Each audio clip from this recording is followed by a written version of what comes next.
महाराष्ट्र की महायुति सरकार ने SC/ST विकास विभाग की निधि अन्य विभागों को स्थानांतरित किए जाने के खिलाफ गोंदिया जिला कांग्रेस कमेटी ने 7 मई को शहर के डॉक्टर बाबा साहेब आम्बेडकर चौक पर धरना आंदोलन किया। आंदोलन का नेतृत्व सांसद डॉक्टर प्रशांत पडोले, जिला कांग्रेस अध्यक्ष दिलीप बंसोड़, प्रदेश कांग्रेस सचिव अमर वराडे, राजकुमार पुराम ने किया। सांसद पडोले ने कहा कि हमारी प्रमुख मांगों में SC/ST विकास विभाग की निधि वापस, सामाजिक न्याय एवं आदिवासी विभाग को दी जाए, किसानों को धान का बोनस, बेमौसम बारिश से फसलों को हुए नुकसान एवं मकानों को हुए नुकसान का मुआवजा, स्मार्ट मीटर लगाना बंद करे, मोदी आवास योजना के अंतर्गत वंचित घरकुल लाभार्थियों को फिर से घरकुल लाभार्थियों की सूची में शामिल करे, बेरोजगारों को रोजगार उपलब्ध कराए, पीने के पानी की किल्लत वाले गाँव में टैंकरों से पानी उपलब्ध कराने आदि का समावेश है। धरना प्रदर्शन के बाद राज्यपाल के नाम से संबोधित निवेदन उपविभागीय अधिकारी चंद्रभान खंडाईत को सौंपा गया। आज गोंदिया जिल्हा येथे जलजीवन मिशनची जी परिस्थिती आहे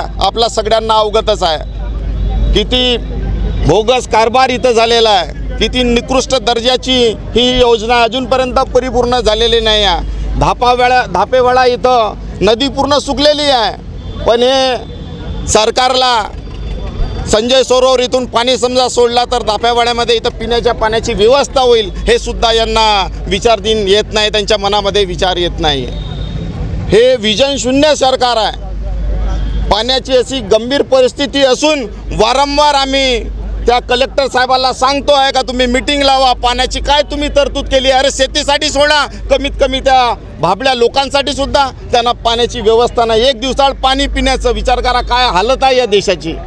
आणि असं होणार आहे 2047चं विजन आहे प्रधानमंत्र्याचं, तो पूर्ण होणार आहे का, जिथं बेसिक गोष्टी सुद्धा हे सरकार इथं आम्हाला देत नाही, आपल्या लोकांना देत नाही। हा आंदोलन महाराष्ट्र शासनाच्या विरोधामध्ये आहे, युती सरकारच्या विरोधातला आहे। कारण ही सरकार महाराष्ट्रामध्ये schedule caste, schedule tribe, ENT, VJNT आणि OBC या लोकांच्या विरोधातली सरकार आहे। एका बाजूला अहिल्याबाई होळकरांच्या पुण्यतिथीच्या निमित्तानं चौंडी येथे जाऊन मंत्रिमंडळाची बैठक घेतात आणि 150 कोटी रुपये तिथे खर्च करतात। त्या ठिकाणी जाऊन काशाच्या ताटामध्ये जेवण करतात, 5-5 हेलिकॉप्टरसाठी पैसे खर्च करतात आणि या ठिकाणी त्यांना पैसे नाहीत, इतर विभागाकडे वळती करतात।